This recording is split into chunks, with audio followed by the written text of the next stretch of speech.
Perwakilan Badan Kependudukan dan Keluarga Berencana Provinsi Aceh menggelar pelatihan peningkatan kompetensi teknis pengelola data dan informasi aplikasi Kampung KB yang digelar di Hotel Mikriat Muraya, Banda Aceh dari 3 sampai dengan 4 April 2018.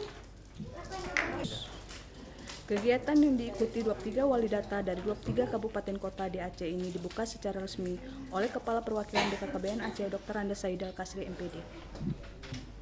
Peningkatan kompetensi teknis pengelolaan data dan informasi aplikasi Kampung KB ini secara resmi kami nyatakan dibuka.